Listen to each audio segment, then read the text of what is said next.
इस सृष्टि वर्णन करना पड़ा, क्योंकि ये मानुषी बुद्धि इसको समझ नहीं पाएगी। पर फिर भी संकेत में ही सिर्फ जितना हम लोग ग्रहण कर पाए उतना ही कर सकते हैं।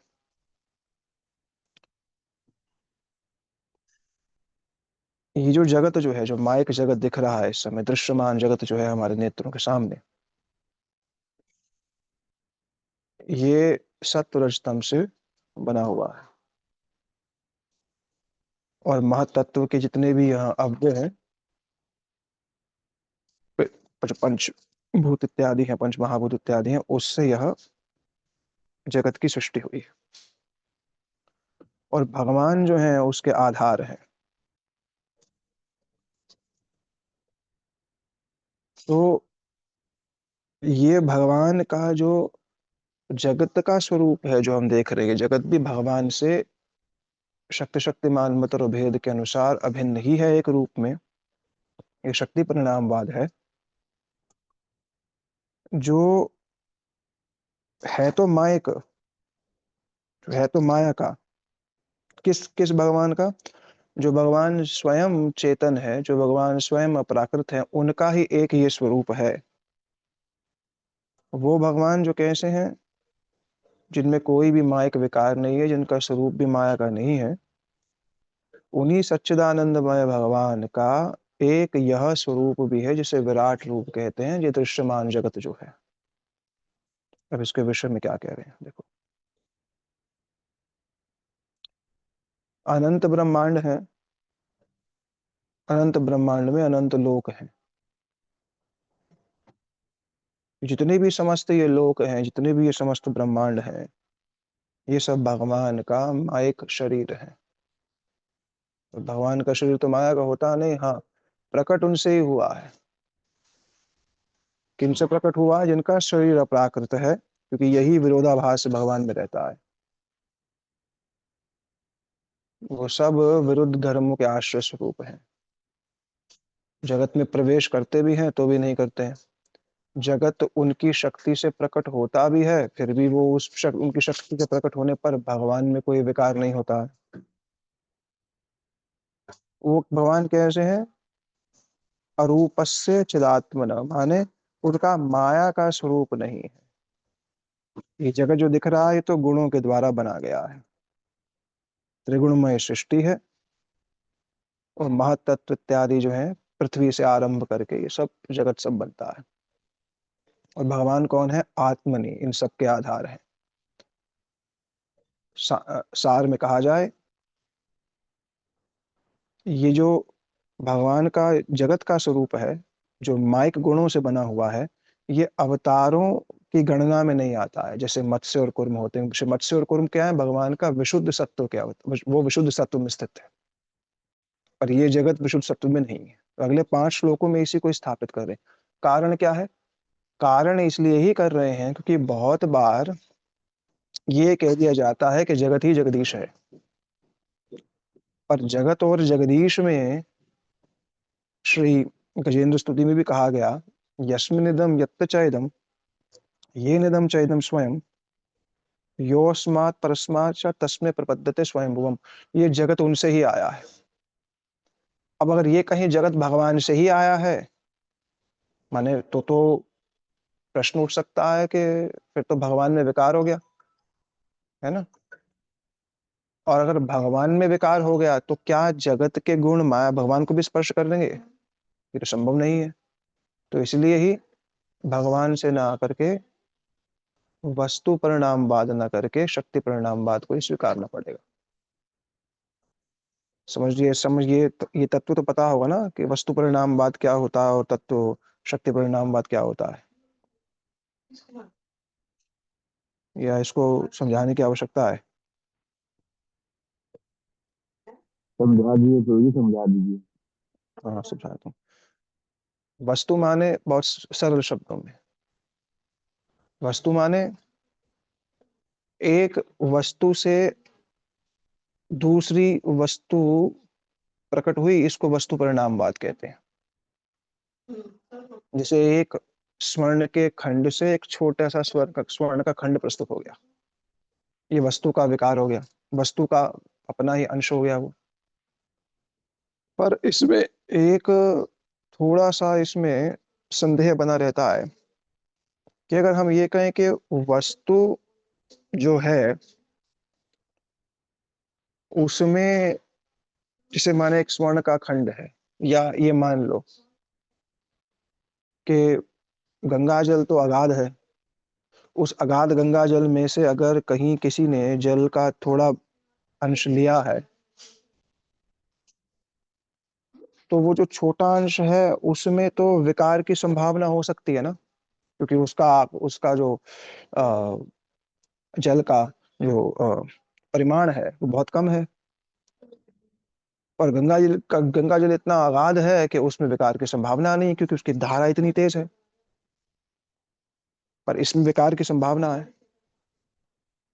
तो अगर ये कहा जाए कि जगत जगदीश से ही आया है, तो जगत तो त्रिगुण में प्रतीत होता है।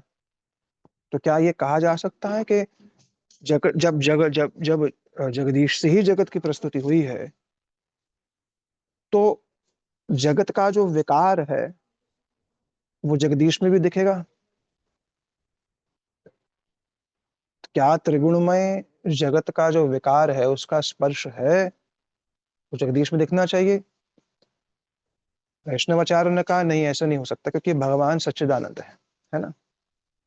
पर फिर भी कुछ लोग इस वस्तु परिणामवाद का प्रयोग करके ये स्थापित कर सकते हैं कि जगत ही जगदीश बन गया है।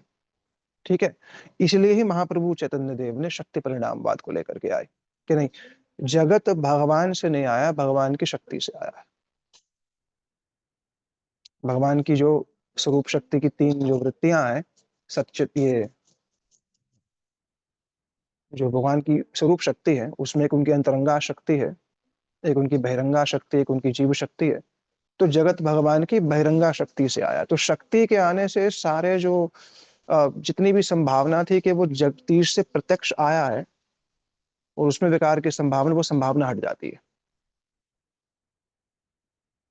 ठीक है, कि शक्ति से आया है, जगदीश से नहीं आया है प्रत्यक्ष। तो ये शक्ति परिणामवाद और वस्तु परिणामवाद का थोड़ा सा एक संक्षेप में बस कह दिया। अ,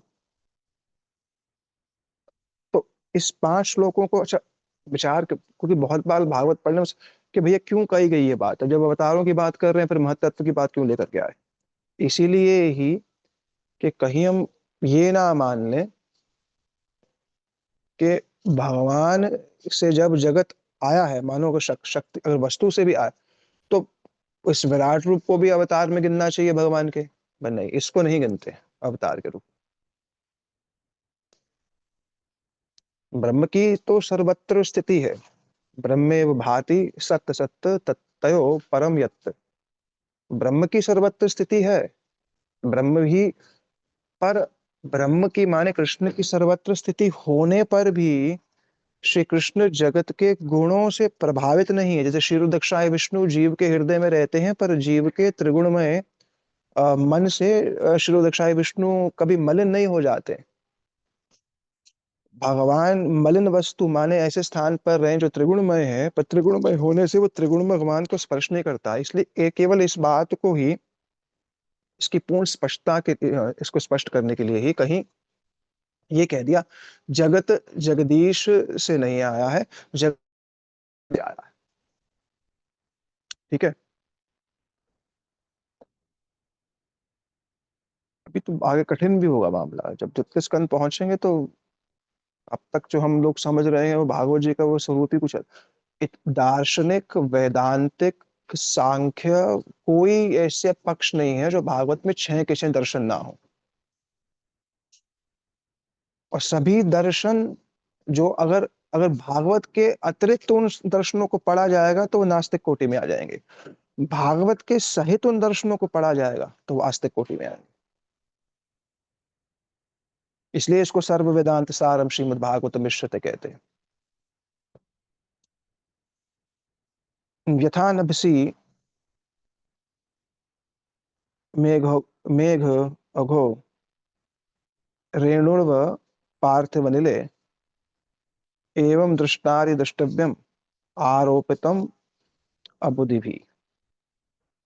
कह रहे हैं जैसे एक अबुद्धिमान व्यक्ति है, अबुद्धि व्यक्ति है, वो आकाश में क्या देखता है? बादल देखता है। तो क्या कहता है? बादलों को ही आकाश मान लेता है। क्यों? क्योंकि उसको आकाश दिख नहीं रहा है। और मिट्टी के जो कण है, रेणु रेणु इव पार्थिव अनिले, मिट्टी के कणों को मान लेता है कि मिट्टी के कण तो वायु का गुण है। मिट्टी के कण कि मिट्टी उड़ रही है तो वायु है? नहीं, कि मिट्टी के कण वायु का गुण है। उसी ही तरीके से ही जो अबुद्धिमान व्यक्ति है, वो जगत को देखता है। वो सोचता है कि जगत ही जगदीश है, ऐसा कहता है कि जगत ही तो जगदीश ही है, और क्या है ना। अब देखो उसकी टीका में क्या कह रहे हैं। किसी आकाश में मेघ आ जाए तो आकाश आच्छादित हो जाता है। पर मेघ तो एक सीमा तक ही है। सामान्य भी किसी फ्लाइट में जाओ तो मेघ नीचे आ जाते हैं। आकाश तो विस्तृत है ना। इसलिए महाप्रभु चैतन्य देव के चरण चिन्ह में दो गोलाकार स्वरूप का एक चिन्ह है, वो आकाश का प्रतीक है। वो आकाश का प्रतीक इसलिए ही है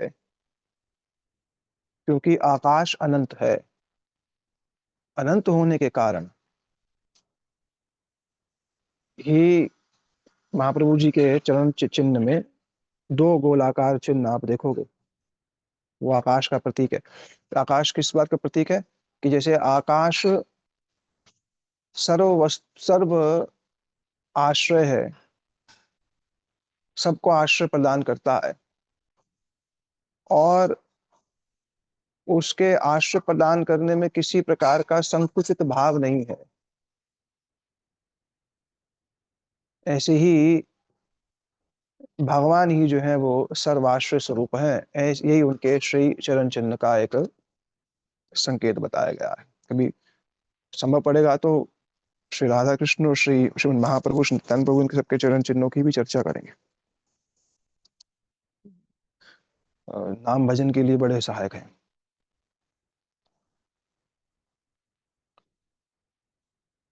तो जैसे आकाश में बादल आए तो किसी ने कहा आकाश आच्छादित हो गया, या उसको ही आकाश मान लिया। या फिर रजकण धूलिकणा जो है, उससे वो वायु से उसका योग हुआ, तो कह दिया कि यही भाई उस तो ये तो वायु यही है। उसी प्रकार से ये भगवान, ये जो जगत जो है वो भगवान ही है, ऐसा कहना कौन है? अबुद्धि भी। अबुद्धि लोग ऐसी बात कहते हैं। एक ऐसा व्यक्ति, यहाँ पर उन्होंने उदाहरण दिया है। बात समझ में आ रही है? हम्म। जी हाँ जी प्रभु जी, आ रही है। आ रही है ना। जैसे एक व्यक्ति कुर्सी पे बैठ जाए तो व्यक्ति और कुर्सी पृथक है ना। ये नहीं कहोगे कि व्यक्ति कुर्सी बन गया। पर जैसे देखो, एक आदमी वो क्या चला रहा है? रिक्शा। अब रिक्शे वाले का नाम तो जानते नहीं हो, क्या बोलते हैं उसको? रिक्शा। वो आ जाता है। अब बुलाया किसको? रिक्शे वाले को। पर रिक्शा तो नहीं आया, रिक्शा वाला रिक्शा लेकर के आया। रिक्शा अपने आप तो नहीं आ सकता। जैसे ऑटो, आवाज दी ऑटो, अब ऑटो वाला तो है नहीं वो। ऑटो वाला और ऑटो तो अलग अलग है। पर ऑटो आ गया अपने आप, कौन लेकर के आया? ऑटो वाला लेकर के आया। ऐसे ही अगर ये कहा जाए कि जगदीश और जगत एक ही वस्तु है, बिल्कुल वैसे ही कहना। जैसे व्यक्ति कुर्सी पर बैठा हुआ है तो कुर्सी व्यक्ति से भिन्न है। ऐसे ही जगत जगदीश की शक्ति का ही परिमाण है, इसलिए वो उससे भिन्न है, यहाँ ये स्थापित कर रहे हैं। ये जगत अच्छा स्थित भगवान में ही है, क्योंकि भगवान से पृथक इसकी सत्ता नहीं। प्रविष्टानि अप्रविष्टानि तथा तेषु न तेषु, मैं प्रवेश करता भी हूं जगत में, नहीं भी प्रवेश करता, है ना। ये इसका अर्थ यहाँ पर दिया गया है। तो जो दिख रहा है हमें, जो हमें जगत दिख रहा है इस समय, ये भी भगवान द्वारा ही संचालित है। आ, कहा जाए कि ये भगवान द्वारा संचालित है, यहाँ तक तो ठीक है। पर ये कहा जाए कि नहीं यही ही वो है, जैसे धूलि को ही वायु मान लिया या बादलों को ही आकाश मान लिया, तो क्योंकि वो दिख तो नहीं रही है, भगवान तो नहीं दिख रहे हैं, तो नहीं दिख रहे हैं तो यही भगवान है बस। समझे? जैसे वायु नहीं दिख रही, रजकण दिख रहे हैं, तो रजकण को ही क्या मान लिया, रजकण को ही वायु मान लिया। आकाश नहीं दिख रहा, बादल दिख रहे हैं, बादल दिखने को ही आकाश मान लिया। ऐसी भगवान नहीं दिख रहे हैं तो जगत दिख रहा है, तो जगत को भगवान मान लिया। प्रभु जी, ये तो उनके लिए लागू नहीं हुआ जो है लोग कहते हैं कि जो लोग ये मानते हैं कि प्रकृति में ही भगवान है, जैसे परमात्मा वाले जो लोग हैं जो परमात्मा को मानते हैं, वो कहते हैं कि प्रकृति ही भगवान है, उन्हीं के लिए तो पूरा पूरा लागू होता है। परमात्मा वाले नहीं मानेंगे उनको, परमात्मा वाले तो योगी लोग परमात्मा को मानते हैं, फिर योगी जो लोग मानते हैं परमात्मा। साधारणतः जो जगत में बात बोलते हैं उनके लिए, हाँ, परमात्मा उनके लिए वाले तो लागू है। योगनिष्ठ है, योगनिष्ठ वाले परमात्मा मान रहे हैं। अब वो परमात्मा शब्द का प्रयोग कर लेते हैं अपने लिए, वो बात दूसरी है। पर वो प्रकृति को ही पुरुष मान लेते हैं कि पुरुष की सत्ता ही नहीं है, प्रकृति ही सब कुछ है, क्योंकि यही सब कुछ प्रदान कर रही है ना। भोजन भी प्रकृति दे रही है, जल भी प्रकृति दे रही है, सब कुछ तो प्रकृति तो है, पर पुरुष नहीं, पुरुष की सत्ता नहीं। क्यों? पुरुष दिख नहीं रहा है, प्रकृति दिख रही है। पर वो दिख नहीं रहा है तो इसका अर्थ ये नहीं है कि वो है नहीं। बहुत जगत में आपको मिलेंगे ऐसे लोग जो एनवायरमेंटलिस्ट होते हैं, सारे के सारे। अर्थ नहीं है कि वो गलत लोग हैं, वो सही हैं। एक स्तर पे देखा जाए तो वो कह रहे जो हमें दिख रहा है हम उसी को सब कुछ मानेंगे, जो हमें दिख नहीं रहा है हम उसको नहीं मानेंगे। पर ये चेतना का एक स्तर है, सिर्फ चेतना का एक स्तर है। पर प्रकृति है तो इसका मतलब पुरुष भी है। फिर ऐसे लोग जो होते हैं वो फिर अ, जगत की सेवा में तो अपने आप को लगा देते हैं, पर जगदीश की सेवा में नहीं लगा पाते। वो अपनी सब तो, वो जो बात यहाँ कही जा रही है कि आकाश दिख नहीं रहा है तो फिर ये बादल ही सब कुछ होंगे। चक्रवर्ती पाद भी बोल रहे हैं आकाश नहीं दिख रहा, वायु नहीं दिख रही है, हम तो आकाश कैसा है, वो तो आकाश का वैसे वर्ण क्या है, नील वर्ण है। पर अब आकाश क्या दिख रहा है, धूमिल दिख रहा है। तो ये मान लिया जाए कि ये जो अभी जो तात्कालिक जो गुण दिख रहे हैं आकाश के, ये बादलों के, या फिर धूलिकण जो दिख रहे हैं, जो कि आकाश के गुण प्रतीत हो रहे हैं या फिर वायु के गुण प्रतीत हो रहे हैं, अगर मान लिया जाए कि भाई यही सब कुछ है। क्यों? क्योंकि आकाश है तभी तो बादल हैं, वायु है तभी तो धूलिकण है। पर धूलिकण ही सब कुछ थोड़ा है। आकाश की सत्ता, बादलों की सत्ता किस पर है, आकाश पर है। यह अर्थ दे रहे हैं कि भगवान जो हैं वो जगत के रूप में प्रस्तुत तो हैं, इसलिए ही साधनाओं की कुछ आरंभिक अवस्थाओं में योगी लोग इत्यादि ऐसा कह सकते हैं कि हाँ जगत ही जगदीश है, साधनाओं की आरंभिक अवस्थाओं, जो कि गलत नहीं है। भगवान ने भी अपने आप को बहुत स्थान पर इस गीता में इस विषय में कहा है कि रसोमपि च कौन्तेय प्रभास्मि सूर्य, मैं ही सूर्य की रश्मि हूँ, मैं ही चंद्रमा की रश्मि हूँ, मैं ही रसोहम अपि असु, असु का जो रस है वो मैं हूँ, जल का रस जो है मैं हूँ, प्रभास्मि मैं ही खाना हूँ। खाने गया। पौरुषम निशो, पौरुषम माने जो पुरुषों में जो पौरुष दिख रहा है, वो पौरुष भी कौन है? वो भी मैं हूँ। तो कहीं कहीं स्तर पे तो भगवान ने भी ऐसे बोला, पर वहां पर भगवान ने अपनी सत्ता को बनाए रखा है कि मुझसे है ये सब, है ना, ये सब मुझसे है। ऐसा भगवान ने बना रखा है वहां पर, मतलब भगवान ने वहां पर इस बात को स्थापित किया है, ठीक है ना। 32वें श्लोक में क्या कह रहे हैं? अतः परमम यद अव्यक्तम आविद गुण गुण भ्रमितम अदृष्ट अशुद्ध वस्तुवत् स जीव यत्त पुनर्भवा। अब कह रहे हैं इस अतः, इससे, परम यद व्यक्तम, इससे परे, ये जो जगत जो दिख रहा है, इससे परे या इससे श्रेष्ठ एक और भगवान का स्वरूप है जो अव्यक्त है। अव्यक्त गुण गुण भ्रमितम, उसमें वो अव्यक्त है, उसका आकार इत्यादि नहीं है, क्योंकि वो देखा नहीं जा सकता, सुना नहीं जा सकता। ये जीव के सूक्ष्म शरीर की भांति है,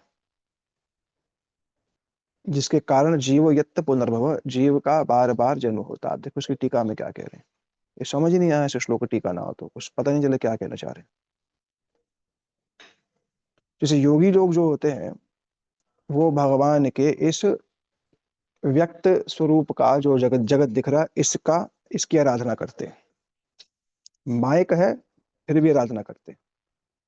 कुछ योगी जो हैं भगवान के सूक्ष्म शरीर की आराधना करते हैं। ये यहाँ पर बता रहे हैं क्या, भागवत में कहा गया कि जो बुद्धिमान है, ओहो सद्य मुक्ति क्रम मुक्ति कि बुद्धिमान जो है वो भगवान के इन दोनों स्वरूपों को जो है, भगवान के स्वरूप को तो माइक मानता ही नहीं है, और उनके सूक्ष्म शरीर को भी नहीं मानता है, क्योंकि दोनों के दोनों क्या है, माया से बने हुए हैं। तो इन दोनों शरीरों को वो स्वीकारता नहीं कि भाई ये भगवान का स्वरूप नहीं है, ये जगत का स्वरूप है, भगवान का स्वरूप नहीं है। जैसे देवता गण जो हैं वो भगवान की क्या है, भुजाएं हैं। जैसे इंद्र इत्यादि जो है भगवान की भुजाएं हैं। जो दिशाओं के देवता हैं और जो श्रोत इंद्रिय हैं, वह उनके कर्ण हैं। ये भागवत के द्वितीय स्कंद के पहले अध्याय में बताया गया, जहां पर ये बात बताई गई जब सुखदेव जी ने कहा श्री परीक्षित जी को कि तस्मात् सर्वात्मा राजन भगवान ईश्वर के, म्रियमाण व्यक्ति को तो भगवान का श्रवण कीर्तन करना चाहिए, पर ये देखा कि वहां कुछ योगी लोग भी हैं, तो उन योगियों के लिए भी कुछ एक साधन का वर्णन किया है, जहां कह दिया जितास्नु जित श्वास जित संग जितेंद्रिय, कि अपनी आसन को जीतो, अपनी श्वास को जीतो, अपने मन को जीतो, अपनी इंद्रियों को जीतो, कह दिया। और स्थूलम भगवते रूपम मन संधारित्या, और भगवान के इस स्थूल रूप में अपना मन लगाओ। स्थूल माने ये जो जगत दिख रहा है, कैसे लगाओ इस स्थूल रूप में मन? जो ये जो दिशाएं तुम्हें दिख रही हैं, ये सब क्या है? ये भगवान के कान हैं। इसे भगवान, दिशाओं को भगवान के कान मान लो। योगियों के लिए कह रहे हैं। जो शब्द जो तुम्हें सुनाई दे रहा है, वो जो शब्द तुम्हें सुनाई दे रहा है इस समय, क्योंकि शब्द किसी दिशा से आ रहा है, दिशाएं शब्द को वहन करती हैं, दिशाओं शब्द को वहन करती हैं। तो कह रहे हैं जो दिशाओं के देवता हैं और जो श्रोत इंद्रिय हैं, उससे ही व्यक्ति सुन पाता है ना। दिशाओं के देवता हैं और श्रोत इंद्रिय हैं, उसके कारण ही व्यक्ति जो है सुन पाता है। तो ये सब भगवान की कर्णेंद्रियां हैं। अश्विनी कुमार जो है वह भगवान की, अश्विनी कुमार जो है वह भगवान की नासिका के ही समान है, क्योंकि उनसे ही घ्राण इंद्रियों में जो है व्यक्ति जो किसी वस्तु को सूंघ सकता है, और भगवान का मुख जो है वो अग्नि के समान है। तो ऐसे बता दे कि ऐसे कल्पना करो, जो भगवान के सच्चिदानंद द्विभुज स्वरूप या चतुर्भुज स्वरूप का चिंतन नहीं करना चाहते हैं या नहीं कर सकते हैं, नहीं मानते हैं कि भगवान का रूप चतुर्भुज भी हो सकता है, भगवान का रूप द्विभुज भी हो सकता है, जो नहीं मान सकते हैं ऐसा, ऐसे लोगों के लिए कह दिया कि आप भगवान के इस जो अ, ये जो स्थूल है भगवते रूपम, ये जो रूप दिख रहा है, इसी का ही चिंतन करो। महत तत्व जो है वो भगवान का चित्त है, रुद्र जो है वो भगवान का अहंकार है। ये देवताओं का अलग अलग स्वरूप जो है वहां बता दिया, सब भगवान के विराट स्वरूप का ही वर्णन। विराट स्वरूप मान जो जगत दिख रहा है, ठीक है। अब इस भौतिक जो जगत दिख रहा है, इससे परे जो सूक्ष्म शरीर है, वो सूक्ष्म शरीर कैसा, वो तो अव्यक्त है, क्योंकि उसमें तो फिर हाथ पैर नहीं है। क्यों? क्योंकि उसमें उसका रूप तो है नहीं आपकी तरह, जैसे आप या मेरी तरह या फिर इंद्र की तरह जिसको देखा जाए या सुना जाए। तो क्या प्रमाण है कि वो है? बोले हाँ। बोले जो सूक्ष्म शरीर है वो प्रमाण है, सूक्ष्म शरीर प्रमाण है। माने अगर ये है तो सूक्ष्म शरीर भी होगा, ये बात कह दी। तो यहाँ पर जो जीव शब्द का प्रयोग किया गया श्लोक में, जीव यत्र पुनर्भव, उसके विषय में श्री विश्वनाथ चक्रवर्ती पाद कह रहे हैं कि भैया ये जो जीव शब्द का प्रयोग किया गया है, इससे ये समझना चाहिए कि जो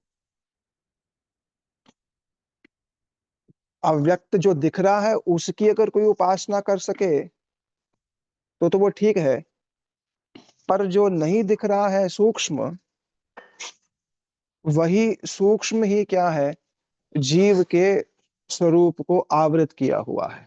उसी सूक्ष्म स्वरूप में ही जीव के स्वरूप को आवृत किया हुआ है। शरीर जो है, ये भौतिक शरीर जो है, यह तो नश्वर है जगत के भोग के लिए। तो बार बार बार बार जो जीव को जो जन्म मिलता है, वो सूक्ष्म शरीर के ही कारण मिलता है, उसके उसके कारण मिलता है। इसलिए ये जो भगवान के स्वरूप हैं, कि या तो स्थूल का चिंतन कर लो या फिर मन बुद्धि चित्त अहंकार का चिंतन कर लो, ये दोनों के दोनों क्या हैं, मूल रूप में तो भगवान की शक्ति से ही प्रकटित हैं, पर फिर इनको अवतार नहीं माना जाएगा, क्योंकि ये सब क्या है, माइक शरीर है भगवान के, ये माइक शरीर है।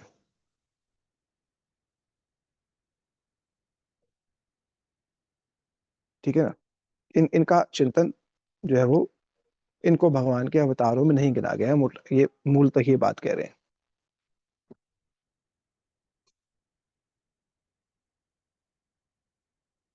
जो भगवान का ये भौतिक जो ब्रह्मांड, ये जगत हमें दिख रहा है, इसे ही हिरण्यगर्भ कहा जाता है। हिरण्यगर्भ माने जिसमें समस्त जीव हैं, माने इसमें एक और अर्थ भी यही है कि जगत ही सब कुछ है, माने ये जो जीव दिख रहे हैं यही सब कुछ है बस। तो इनको किसी भी स्तर पे अवतारों की या विभूतियों की श्रेणी में नहीं गिना गया है, जो भी इतने सारे अवतार पीछे गए।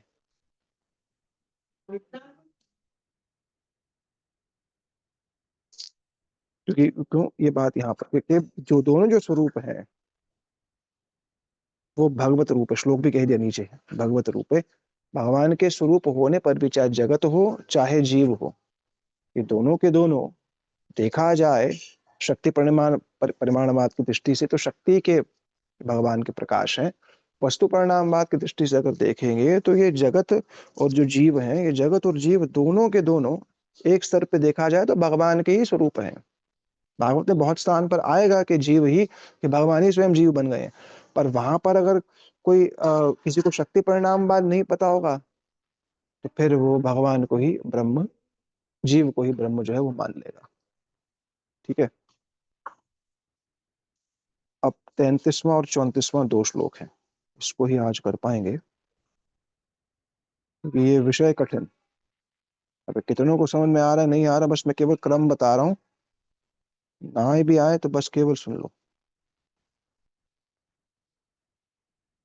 कोई प्रश्न पूछे क्यों मैं ये सब बातें भागवत में, हाँ वो इसीलिए ही है कि जगत को देखने का सही दर्शन भी हो जाए, ये कुछ भी भगवान से अभिन्न नहीं है, कुछ भी भगवान से भिन्न नहीं है, माफ कीजिएगा, भगवान की शक्ति का ही परिमाण। साधक लोग इसका प्रयोग करेंगे भगवत स्मृति के लिए, साधक लोग इसका प्रयोग किसके लिए करेंगे, भगवत स्मृति के लिए। यत्रे में सत्य सत्य रूपे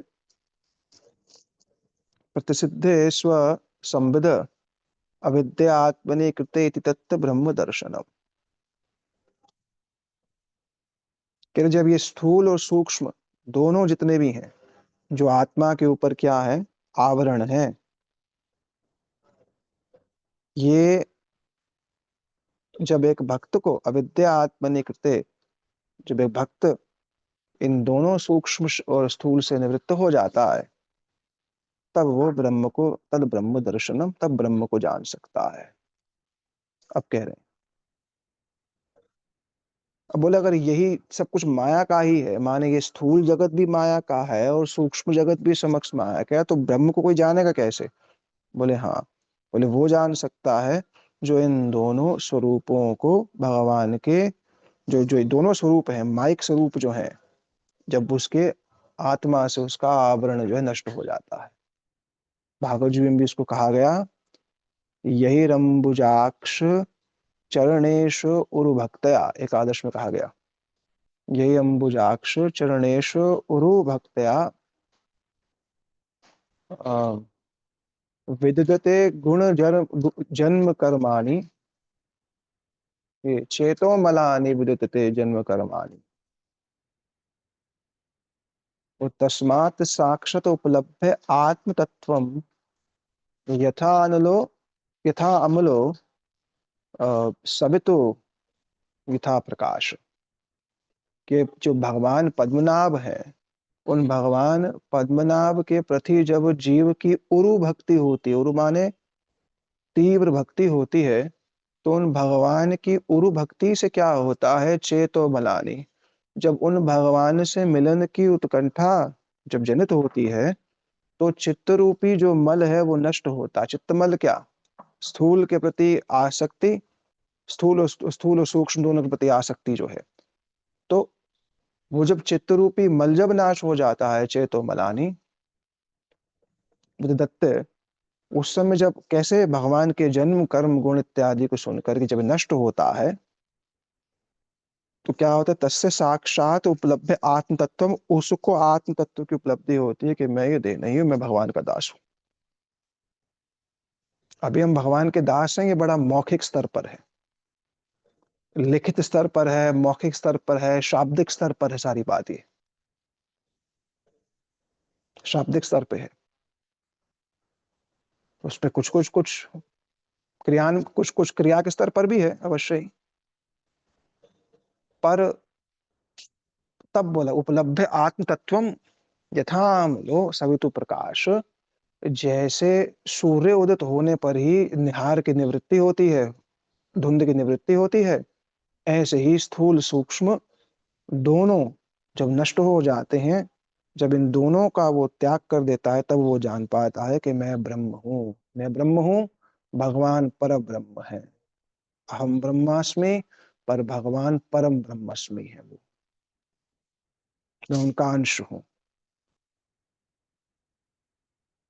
इसका अर्थ कि भगवान का जो दिव्य स्वरूप है वो तो रहता है, ये दोनों जो हैं रूप, ये और सूक्ष्म दोनों नष्ट हो जाते हैं, नष्ट हो जाते हैं माने अनुभव हो जाता है।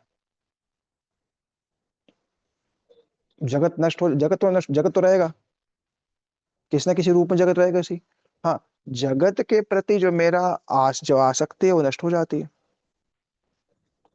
जो आवरण है मेरा नष्ट हो जाता है, मेरा आत्मस्वरूप प्रकाशित हो गया, बस।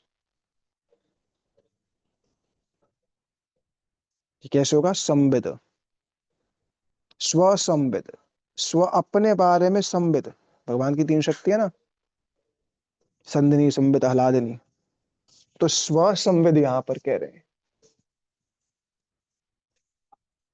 कि यत्र यत्र इमे सद असत रूपे, सद असत रूप दोनों जब चले जाते हैं, प्रतिशुद्धे स्व संविद, स्व जान जाता है, तो अविद्या आत्मनिकृते इति तत्व ब्रह्म दर्शनम, तब जान जाता है कि मैं ये नहीं हूं, तब इस बात को जान जाता है। तो ये दोनों रूप भगवान में स्थित क्यों नहीं है? हाँ, बोले ये दोनों जो रूप हैं भगवान के, स्थूल और सूक्ष्म, ये जीव माया द्वारा जीव पर आरोपित है, भगवान के अंदर नहीं है ये। अच्छा, माया माया अपने लिए है कि जीव के लिए है? माया अपना प्रयोग किस लिए करती है? अपने आप को मोहित करने के लिए या जीव को मोहित करने के लिए?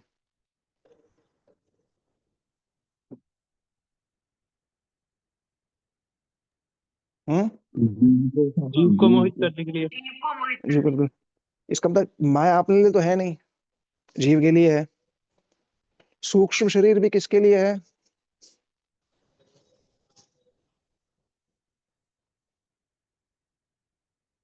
सूक्ष्म शरीर भी किसके लिए? जीव के लिए ही है ना। तो स्थूल सूक्ष्म दोनों जीव के लिए ही है सिर्फ, वो माया के लिए तो है नहीं। माया तो कभी ऐसा तो होगा नहीं कि माया आवरण में आ गई, माया का तो स्वरूप ही वही है। और माया कभी सब कुछ छोड़ करके भगवत धाम जाएगी, ऐसा होगा नहीं, क्योंकि उसकी तो स्थिति नित्य ही है। भाई माया की स्थिति तो नित्य ही है ना, माया थोड़ा ना कभी छोड़ करके भगवान के धाम चली जाएंगी। जीव ही है, उसके लिए ही ये सत असत स्वरूप बनाए गए हैं दोनों। जीव के लिए ही यह, चाहे वो भौतिक हो चाहे सूक्ष्म हो, कि जीव के स्वरूप पे आवरण है। तो इसका मतलब जीव ही गतिमान है, ब्रह्म अपनी जगह स्थित है, ब्रह्म माने भगवान, माया अपनी जगह स्थित है। ठीक है, एक जीव ही है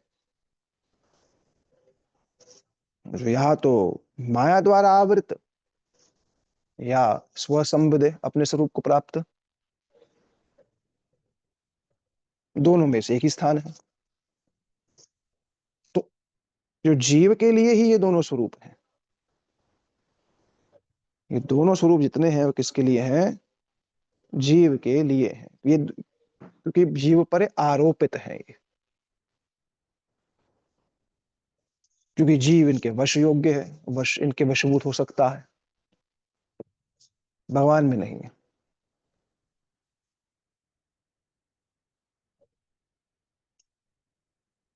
ठीक है, फिर आगे फिर और बात कह दी। हमारे लिए आरोप हाँ क्यों जी, है, मतलब के ऊपर ये, क्योंकि इनसे कुछ चक्कर में हम अब कहते हैं माया से आच्छादित है, माया से आच्छादित है, देखा जाए तो एक तरह से नेगेटिव ही है। कैसे? मतलब आपने देखा कि ये माया और जो सूक्ष्म है, ये दोनों जीव के ऊपर आरोपित है। तो हम्म। जीव तो हमारे ऊपर आरोपित क्यों है? मतलब ऐसे कर्म किए, या फिर हम्म। जो भी कर्म करते हैं उसके हिसाब से हमको ये आरोपित किए जाते हैं। हाँ, वो कर्म के आधार पर ही है। क्यों? हमने स्वतंत्रता का दुरुपयोग कर लिया। तो तो शुरू से आरोपित है, जब से मतलब कि हमने वो तटस्थ शक्ति से इधर माया की ओर मुख किया। हाँ, उसी समय जो ही छोड़ा तो हम हम्म। हमारे पे आरोपित हो गए। अब देखो, तत्व तीन ही है, ये चौथा तत्व ही नहीं है। एक शिव तत्व को छोड़ो, वो जो भी भगवान का ही तत्व है, उसे भगवत तत्व में कहीं ना कहीं गिनेंगे एक स्तर पर। तत्व तो तीन ही है, जिसमें एक दो दो तो अपनी जगह पे स्थित है। दोनों, वो माया अपनी जगह स्थित है, भगवान अपनी जगह स्थित है। वो कभी, वो सच्चिदानंद होने पर कभी भी माइक गुणों से प्रभावित नहीं है। माया जो है वो दासी की भांति क्या करती है? भगवान की सेवा करती रहती है। तो माया भी अपने अपने दासत्व का पूरा परिचय दे रही है, भगवान भी अपनी भगवत भगवत तत्व का पूरा परिचय दे रहे हैं। एक जीव ही है जो अपने दासत्व का परिचय नहीं दे रहा है। हम्म, माया तो अपने विकारत्व का संपूर्ण परिचय दे रही है ना, कि भाई मैं अपना काम पूरा कर रही हूँ। भगवान अपना काम पूरा कर रहे हैं, भगवत तत्व का काम पूरा कर रहे हैं। एक जीव अपने दासत्व का परिचय दे दे, बस काम हो गया। कहना तो आसान है भैया, कहना तो आसान है। फिर वही बात आ जाएगी कि हम ही क्यों, क्या किया ऐसा, है ना। फिर वो पशु, वो फिर वही पक्ष, हम ही क्यों और कोई क्यों नहीं, क्यों भेजा गया, कर्म के कारण भेजा गया, हमने क्या ऐसा किया। और विषय तो संबंधित ही है इससे, पर उसको मैं स्पर्श नहीं कर रहा अभी, क्योंकि उसका निष्कर्ष ग्रहण करना थोड़ा कठिन ही है, कि हम ही क्यों और कोई क्यों नहीं। और अगर चलो ठीक है हम आ भी गए, तो आप तो रोका क्यों नहीं। अच्छा आप आ गए, अब कह रहे हैं कि आपकी प्राप्ति करना चाहते हैं, फिर भी इतनी कठिनता क्यों, है ना। सही प्रश्न है ये वाला, सही है। है ना, है कि नहीं भाई, अपनी मन की बात है ना सारी सबके, कि भाई अब आ गए ठीक, आप कह रहे हैं बस समझ में आ रहा, उसके बाद भी इतनी कठिनता, इतनी कॉम्प्लिकेशंस, है ना। ये अलग विषय है, और ये ऐसी चर्चाएं तो कम से कम मतलब होनी चाहिए कुछ ना कुछ स्तर पर, जितना अधिकार हो, जितनी समझ में आए। कठिन है, समझना कठिन है कि जगत होता ही ना, क्यों जगत ही ना होता, हम ही क्यों आए नीचे और कोई क्यों नहीं आया, कैसे आकर्षित हो गए, कोई कर्म तो था नहीं, हमारा संस्कार तो था नहीं, भेजा गया है या आ गए हैं। जब आज तक देखा ही नहीं उनको, तो फिर आकर्षित भी कैसे हो, है कि नहीं। सबके जी, सब सारे प्रश्न है कि नहीं। बिल्कुल। हम्म। और उसमें भी इतने सारे मार्ग, इतनी सारी बातें, भी इतनी सारी बातें, इतने सारे मार्ग, ये क्या वैचित्री है। फिर लगता है कि क्या भाई क्यों है ये सब, ये है बहुत सारे प्रश्न है ये। और ये प्राय सबके मन में रहता है, पर कोई कहता नहीं है, बोले अरे कैसे कह दूं मैं तो नास्तिक कोटि का हो जाऊंगा फिर तो, एक बात कह करके। मतलब अंदर नास्तिक बना रहा हूं वो कोई दिक्कत नहीं है, बाहर नास्तिक ना बन जाऊं बस, ये एक समस्या है। अंदर नास्तिक बना रहा हूं, अंदर चाहे संदेह में पड़ा रहा हूं, पर बाहर मेरा संदेह, बाहर मैं अपने आप को बिल्कुल भक्त ही प्रस्तुत करूं, है ना। ये भी एक समस्या है, क्या करें। वो विषय बहुत जरूरी है, डिस्कशन का भी विषय बहुत जरूरी है, और उसके निष्कर्ष पे हमारी स्वीकृति नहीं हो पाएगी। आंतरिक स्वीकृति होना कठिन है। जैसे इसी इसी पक्ष पे ही देख लो, ये तुम्हारा कर्म है, भोगो है, इसी पर ही स्वीकृति नहीं हो पा रही, अभी हो रही है क्या। भाई जीवन में कष्ट आ जाए किसी को, इसको तुम्हारा कर्म है? सहर्ष स्वीकारो इसको। हाँ, वो भक्त ही कर पाएगा सहर्ष स्वीकार।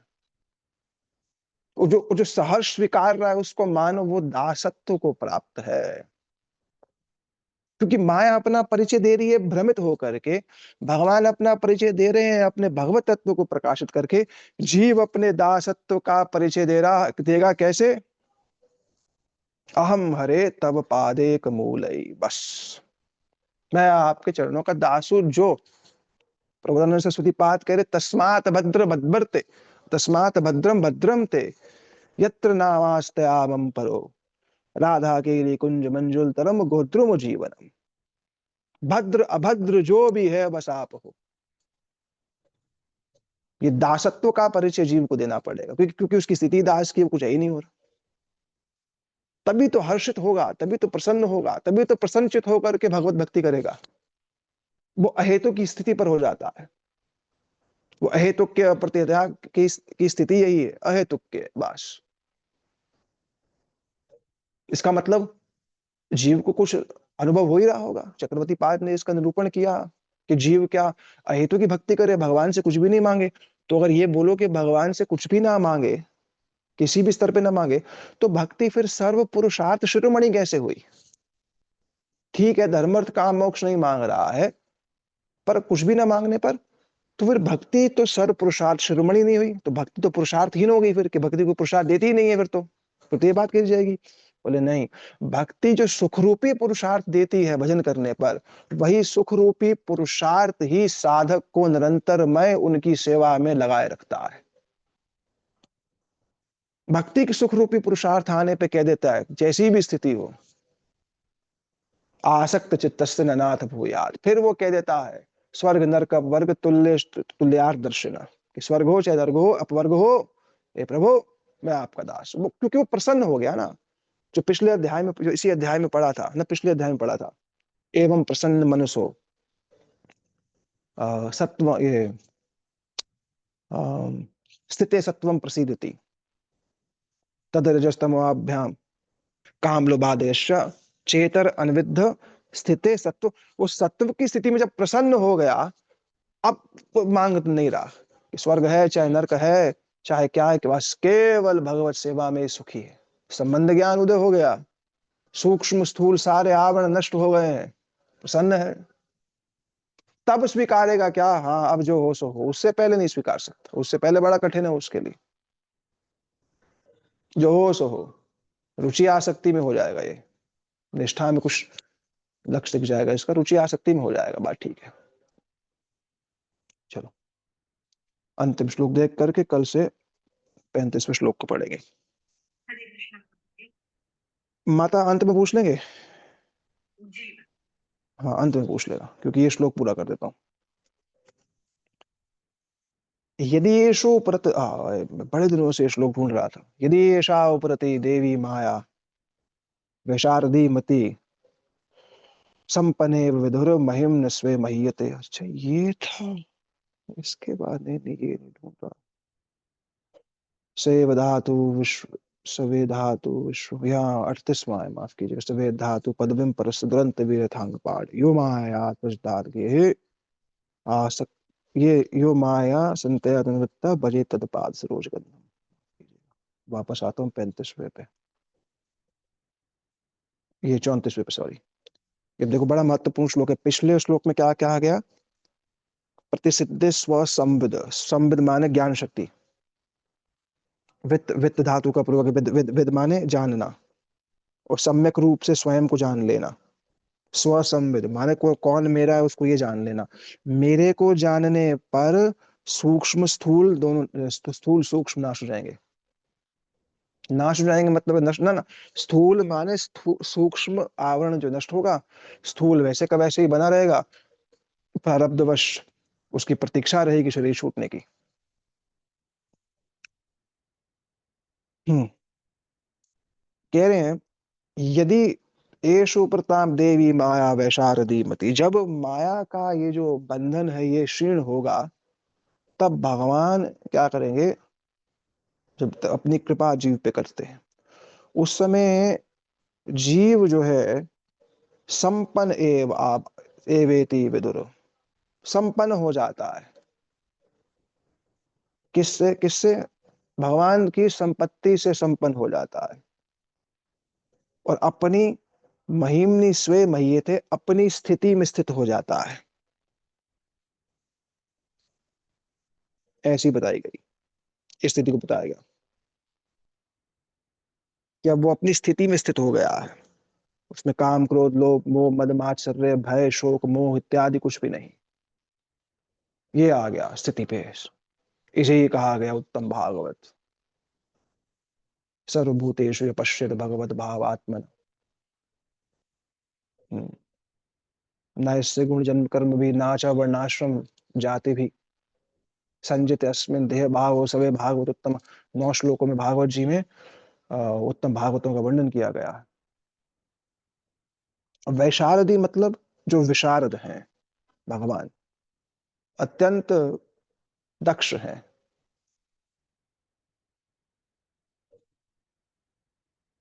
और वैशारदी माने इतने दक्ष हैं भगवान कि भक्तों के लिए क्या मंगल है ये जानने में भगवान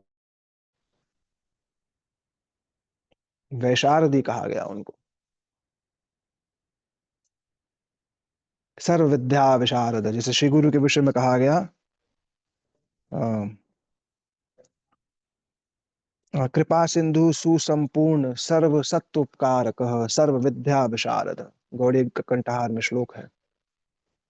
कृपा सिंधु है, सुसंपूर्ण है गुरु, सर्व सत्व उपकारक, सर्व निष्प्रिय है, सर्वता सिद्ध। याद आ गया। वो सर्व सत्व सब सभी जीवों का उपकारक है, और निष्प्रिय, स्पृहा नहीं है उसकी, सर्वथा सिद्ध, सर्वथा सिद्ध है, और सर्व विद्या विशारद है, सर्व विद्याओं में विशारद है। ऐसे ही भगवान को भी कहा गया वैशारद है भगवान। वैशारद माने जीवों का अत्यंत मंगल किसमें हो सकता है, इस बात को भली भांति जानते हैं। जिसका यह विश्वास उत्पन्न हो गया कि भगवान मेरा मेरे मंगल के अलावा भगवान कुछ बुरा कर ही नहीं सकते, क्योंकि वो मंगल विधान है। रामायण में भी इसको कहा गया, जेह विधिनाथ, हे नाथ जिसमें मेरा मंगल हो।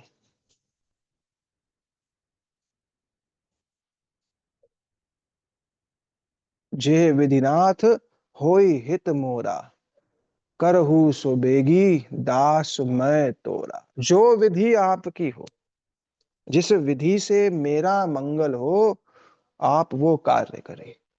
क्यों? करहु सो बेगी, और शीघ्र करिए। क्यों? क्योंकि मैं आपका दास हूं। तो भगवान जो विशारद हैं, जीव के लिए क्या मंगल है वो देते हैं। भगवान सोचते हैं अरे ये जीव मेरे को देख ले, आए तो बोले कहाँ दिख रहे हैं फिर। भगवान तो चाहते हैं कि ये मेरे को देख ले। भगवान की ये इच्छा जब उदित हो जाती है ना कि मैं, कि ये मेरे को देख ले, तब वो इस तरीके से कार्य करते। जीव भगवान पहले विचार करके देखे, या अभी दर्शन देने का समय आ गया है इसको। यमे वृणते तेन लभ्य तत् आत्मन वृणते तनुष्मा। भगवान उसी को अपना रूप उसका दर्शन देते हैं जिसका वो चुनाव कर लेते हैं। तो वैशारदी मति का अर्थ है दो। एक तो भगवान वैशारद चक्रवर्ती पाद की भाष्य इतना अद्भुत है। एक तो वैशारदी का अर्थ भगवान से ले लिया, दूसरा वैशारदी मति का अर्थ है वो व्यक्ति जो निरंतर भगवान का चिंतन करता है, या वो वैशारदी भगवान जो जीव का चिंतन करते हैं। भगवान जीव का चिंतन कर रहे हैं भैया, जीव भगवान का चिंतन क्या करेगा। जीव भगवान, हमें भगवान का स्मरण करो, कहाँ जीव स्मरण कर पाए। भगवान जीव का स्मरण कर रहे हैं। इसलिए यदि ऐसा उपरता देवी माया, ये माया देवी जब अपना प्रभाव हटा लें, तब भगवान जो है भक्त पर कृपा करते हैं। और दूसरा उत्तर देखो, जब माया देवी अपना प्रभाव हटाती है, तब जीव भगवान के विषय में सोचता है। यदि ऐसा उपरता देवी माया वैशारदी मति, संपन्न एवेति विदुर महिम्नि स्वमहीयते। वो संपन्न हो जाता है पूरा।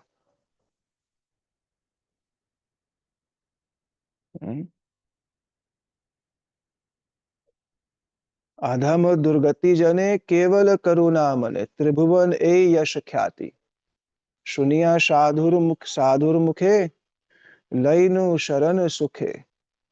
उपेक्षिले हई की मोर गति, उपेक्षिले ना ही मोर गति। आप उपेक्षा कर लेंगे तो जीव की गति क्या है। भगवान उपेक्षा करते नहीं किसी की। हमें स्वयं को देखना पड़ेगा कि क्या हम वास्तविक रूप में उत्कंठित हैं भगवत दर्शन के लिए। समस्या तो यही। कंफर्टेबल अगर यहाँ जी रहे हैं, हम आराम से खा पी रहे सो रहे हैं, फिर कहाँ उत्कंठा कहाँ है? अरे जितनी उत्कंठा जगत के एक निम्न तुच्छ भोग के लिए रही, उसका 10% भी भगवान के प्रति हो जाए तो भगवान हम अवश्य मिल जाएंगे। जितनी जितनी लाभ पूजा प्रतिष्ठा के लिए हम भरसक प्रयास रहते हैं, उतना थोड़ा सा भगवान के लिए कर ले तो भगवान मिल जाएंगे। भगवान थोड़ा दूर है।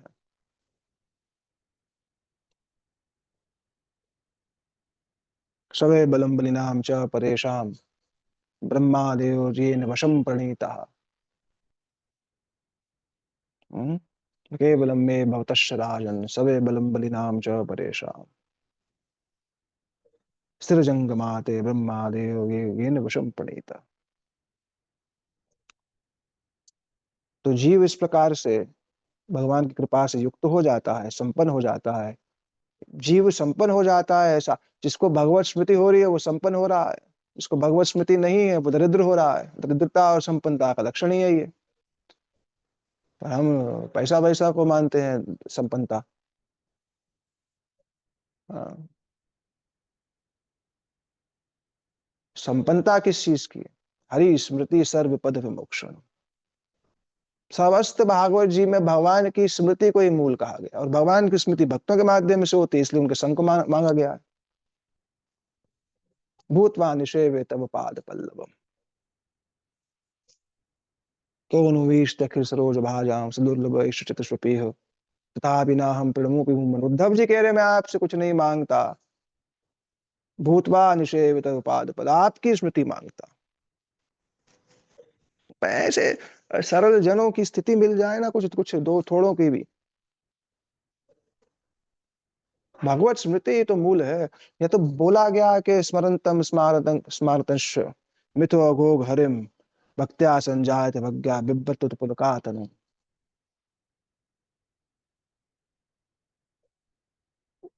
भगवान की स्मृति कराना कर्तव्य है एक भक्त का दूसरे को। भगवत स्मृति संबंधी वार्ता करे तो उसे संग कहा गया। भगवत स्मृति संबंधी वार्ता करे, नहीं हम दूसरे को भगवत स्मरण कराएंगे पर हमें कोई भगवत स्मरण नहीं करा सकता, ये बात भी गलत है। स्मरंतम स्मारंतश्च, कोई अपने आदर्श से स्मरण करा सकता है, कोई अपने वचन से स्मरण करा सकता है, कोई अपनी क्रिया से स्मरण करा सकता है, कोई अपनी दैन्यता से, अपनी सरलता रूपी आर्जवता से। जरूरी नहीं है कि स्मरण कराने के लिए आपको बहुत बड़े वक्तव्य की आवश्यकता हो, पर हाँ प्राय भगवत कथा के माध्यम से ही श्रवण हो जाता है। बहुत बार किसी के आचरण से ही स्मृति हो जाती है, किसी की दैन्यता से ही स्मृति हो जाती है।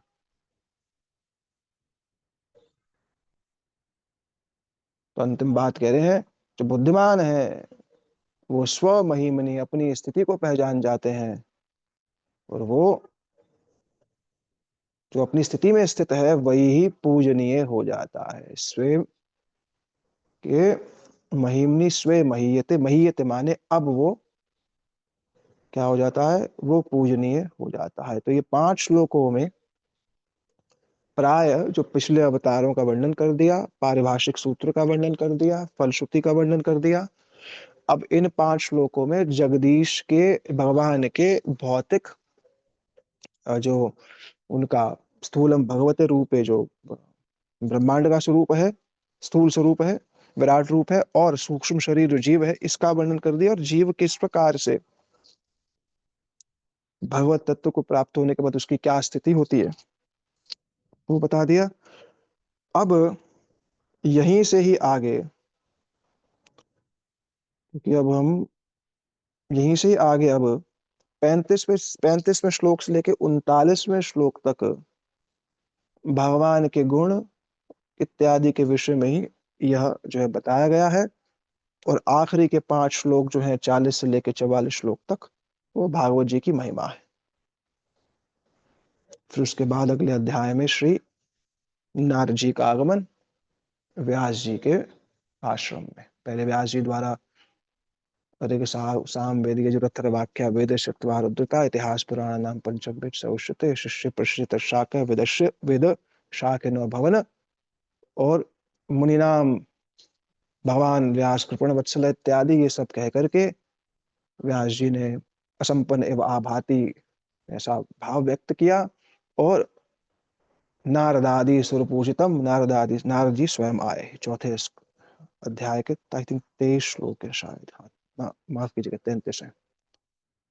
तो इसका जो है हम कल जो है फिर इसके विषय में सुनेंगे, ठीक है ना। समझ में आ रही हैं सारी बातें, क्रम ठीक जा रहा है गलत जा रहा है, किसी को कुछ कहना है इस विषय में तो कह सकता है। ठीक है प्रभु जी। तो भी ठीक है।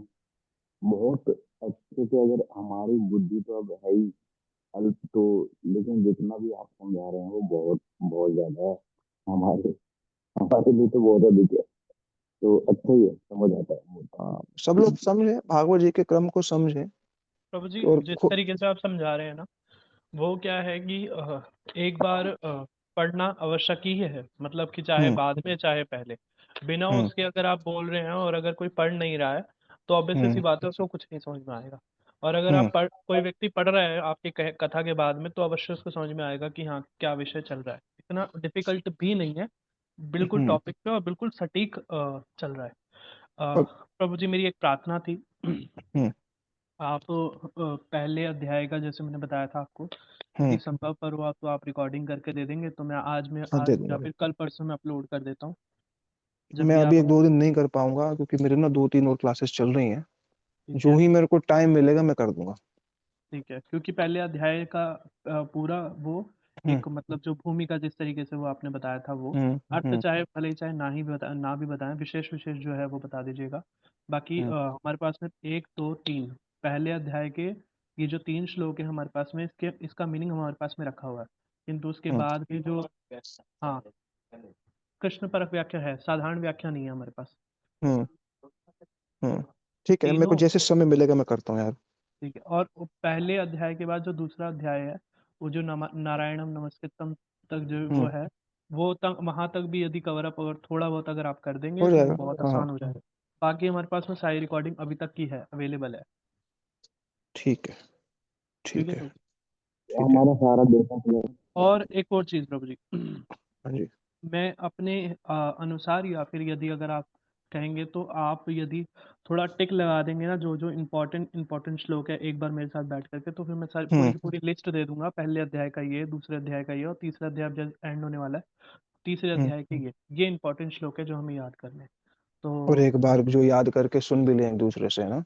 हाँ, वो तो आपको एक बार अलग से टाइम निकालना पड़ेगा, जैसे जैसे अध्याय खत्म होता जाता है फिर हम्म अध्याय नेक्स्ट अध्याय का हम लोग फिर उसमें पूछेंगे, मतलब जो प्रीवियस से हम्म। चला गया उसका फिर हम लोग आगे पूछेंगे। ऐसे वाला करने से अच्छा रहेगा आपके लिए भी, मेरे लिए भी, ठीक है हम ठीक सबके है, लिए। मैं श्लोक संख्या आपको व्हाट्सएप कर दूंगा, ठीक है ना। जी जी जी, अगर आप नहीं तो अगर बिजी हो तो फिर मुझे बता दीजिएगा, 5 मिनट में मैं फटाफट टिकट लगा ना मैं श्लोक दिलवा दूंगा। संख्या आपको व्हाट्सएप कर देता हूँ, बोल दूंगा वॉइस नोट पर। ठीक है। पहले अध्याय के 1 2 3 ऐसे, दूसरे का ये 2-3 मिनट का वॉइस नोट सुन लेना। जी और फिर उसका स्क्रीनशॉट वगैरह भी अगर निकाल के रख लो अपने पास एक फोन में। जी जी और जी एक जी। फोल्डर ही बना लेना, कैंटो 1 चैप्टर हाँ करके ना हाँ, ऐसे। मैं वही सोचा था कि मैं एक एक टेक्स्ट फाइल बना बना के ना फिर वो अपलोड कर दूंगा, फिर याद रहेगा कि ये इंपॉर्टेंट श्लोक है। हाँ ठीक है ठीक है प्रभु, धन्यवाद ठीक है। प्रभु जी। हरे कृष्ण। हरे माता कृष्णा कुछ दत्त पूछ, प्रणाम। हरे कृष्ण, हाँ कुछ पूछ रहे थे माता, बोलिए। माता आवाज नहीं आ रही है। स्पीकर पास आओ, बहुत दूर लग रहा है अभी तो। हाँ जी बोलिए, कम है फिर भी बोलो चलो।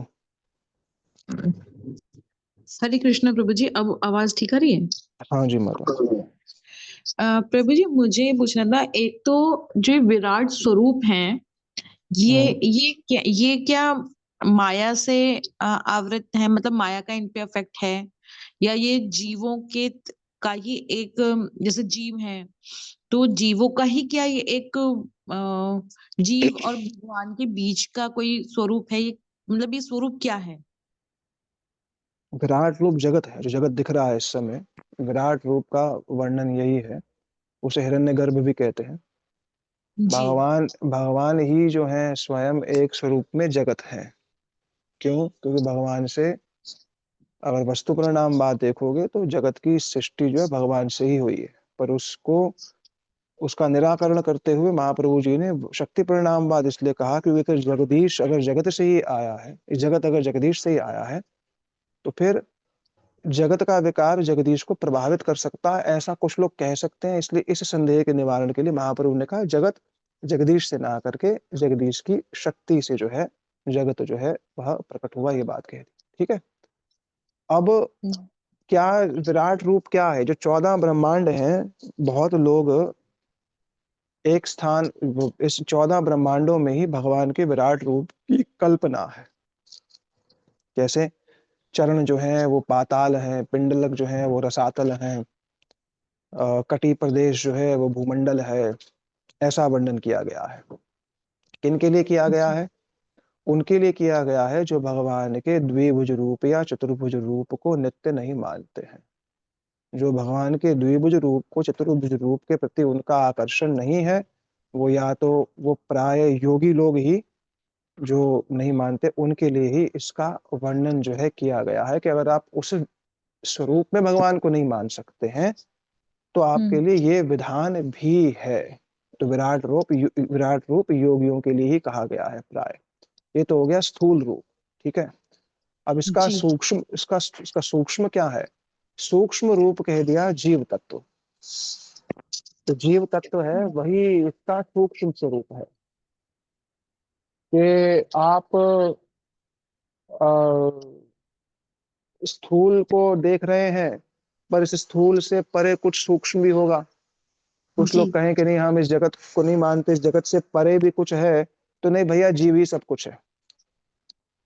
तो दोनों पक्षों में विराट रूप के अंदर एक पक्ष ऐसा है जो भगवान के नित्य स्वरूप को नहीं मान रहा है, जो दिव्य स्वरूप है उसको नहीं मानता है, उसके लिए बता दिया। एक पक्ष ऐसा है जो जीव को ही सर्वत्र मान रहा है। यह है। तो जब ये समझ में आ जाता है कि जगत जो है वो भगवान की शक्ति का परिमाण है, भगवान की शक्ति का परिमाण दिख रहा है मेरे को, इससे आसक्ति हट जाती है। और ये समझ में आ जाता है कि ये जगत किस कारण से है। ये जगत है जीवों के कारण से, क्योंकि जीव एक स्थान पर माया का भोग करना चाहते हैं और वो जानते हैं हमेशा से ही। भगवान देखो, कोई सरकार शहर बनाती है तो जेल बना देती है पहले से ही। पूछा आपने जेल क्यों बनाया? पहले से ही पार्क को सब बना लिया, जेल क्यों? तो क्यों? सरकार जानती है कुछ ऐसे होंगे जो हमेशा कुछ ऐसा करेंगे, उनकी त्रुटि शोधन के लिए हमें जेल की भी आवश्यकता पड़ेगी। उसी प्रकार से ही भगवान के ये 3 जो तत्व हैं, जीव ब्रह्म और माया, उनमें जीव हमेशा से कुछ ऐसे होंगे जो माया के प्रति आकर्षित होंगे।